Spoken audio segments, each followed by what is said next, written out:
ये जो एनटीए वाला जो इशू है, पेपर लीक वाला जो इशू है, उस पर कहना चाहूँ किसी भी संगठन के बच्चे हो, सारे संगठन के बच्चों को एक मंच पे आना चाहिए।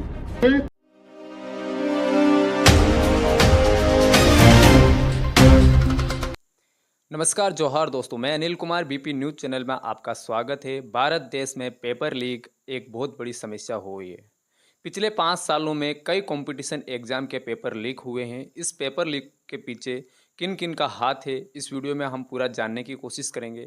स्टूडेंटों के भविष्य के साथ क्यों खेला जा रहा है, तो आप लोगों से गुजारिश है वीडियो को आखिरी तक देखिएगा, तभी आप लोग समझ पाएंगे। राजकुमार रोज जी का वीडियो, जिन्होंने पूरी अच्छी तरीके से पेपर लीक पे समझाया है, पेपर लीक आखिर क्यों हो रहा है, कौन कौन इनके जिम्मेदार हैं। आप लोग इस वीडियो को देखिएगा, हम वीडियो के आखिरी में मिलेंगे। पूरे देश के अंदर एक माहौल बना हुआ है पेपर लीक को लेके, और उससे राजनीतिक पार्टियां तो एक राजनीतिक मुद्दा बना दिया है,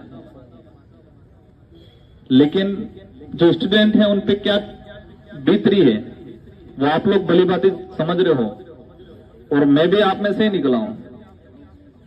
मेरा सौभाग्य रहा, आज में कार्यक्रम था और कुछ साथियों ने मुझे पकड़ा कि आप हमारी बात को लोकसभा में रखें। मैं आपको अवगत करा दूं कि हम विपक्ष में भूमिका निभा रहे हैं और इस मुद्दे को जो शानदार तरीका से सदन में रखा गया है, लेकिन दुर्भाग्य की बात यह है, आपने देखा होगा वो कैमरा गायब हो जाता है। सदन के अंदर कोई भी प्रोटेस्ट करते हैं, कोई भी अच्छी बात करते हैं, देश हित के लिए, यूथ के लिए या गवर्नमेंट का जो फेलियर है उस पर बात करते हैं, तो कैमरा गायब हो जाता है, माइक बंद हो जाता है। और मैं लोकसभा का पहला अनुभव है, पहले मैं विधायक रहा, लेकिन यहां पर जो जानकारी मिली कि इस तरह का जो रवैया शायद पहले इतना नहीं होता था। आज एनटीए के थ्रू जो एग्जाम हो रहे सेंट्रलाइज कर दिया, मैं जो समझा, पहले सभी यूनिवर्सिटी अपने स्तर से कराती थी, लेकिन एक सेंट्रलाइज करके कुछ सीमित लोगों का उस पर कब्जा हो गया, और कुछ सीमित लोगों का किसी भी चीज पे कब्जा होता है तो अपनी मनमर्जी करते हैं, जो आज हो रही है। पूरे देश के स्टेट लेवल के हो या सेंट्रल लेवल के हो, कोई भी एग्जाम हो, पेपर लीक हो रहा है, उसमें बड़े पैमाने पे उद्योगपतियों का बहुत बड़ा रोल है इसके पीछे।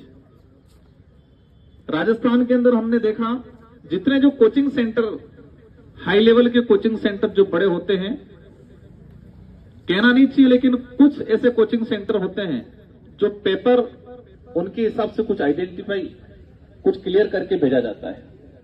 और यही मैं जहां तक समझा एनटीए के द्वारा जो हो रहा है, अगर गवर्नमेंट को लगता है तो उनको पुरानी जो व्यवस्था थी, यूनिवर्सिटी अपने स्तर से कराए, उसी व्यवस्था से कराना चाहिए। आप लोगों की यही मांगे,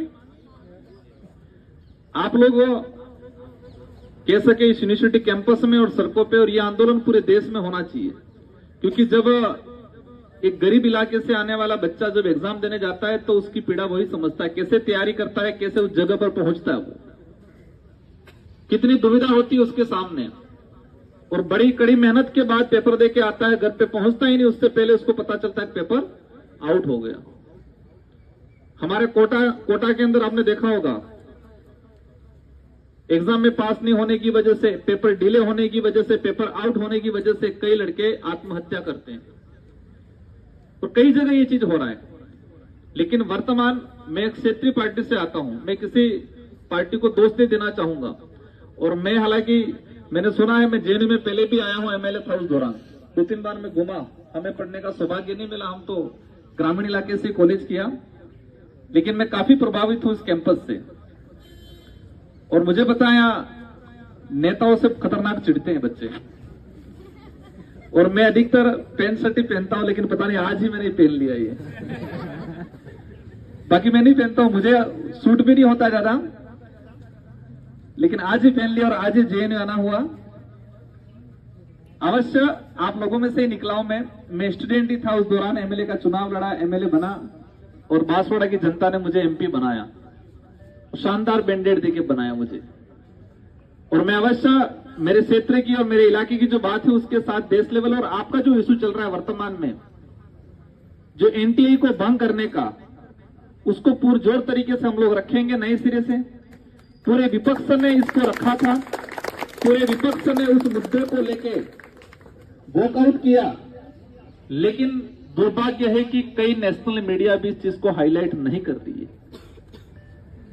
2 से 3 बार उठा मुद्दा ये, एक बार नॉर्मली किसी मीडिया में आया था, लेकिन हम जब तक सदन चलेगा, जब भी अवसर मिलेगा, आज आपका ज्ञापन मुझे प्राप्त हुआ है, मैं अवश्य इस पे 0 ओवर 100 या किसी भी नियम प्रक्रिया के तहत मैं इसको लगाऊंगा और अवश्य आपकी बात को लोकसभा के अंदर रखेंगे, क्योंकि आपकी पीड़ा हम समझ सकते हैं और कोशिश करेंगे आपकी भावना के अनुरूप इस देश के अंदर एजुकेशन व्यवस्था। सर एक बात कह रहे थे,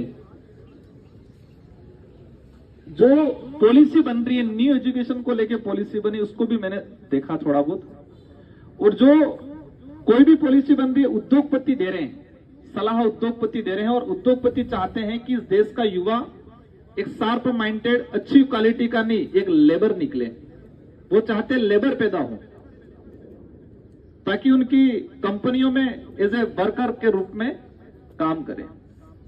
बहुत सारी पॉलिसी ऐसी आई अभी, उन पॉलिसी के अंदर देखा कि हमारे देश के युवाओं का भविष्य अंधकार में है, और उस जगह पे हम हैं तो हमारी जिम्मेदारी है, हम इम्प्लीमेंट नहीं कर सकते लेकिन करवा जरूर सकते हैं, हमारी बात को पुरजोर तरीके से रख के, और अवश्य करवाएंगे।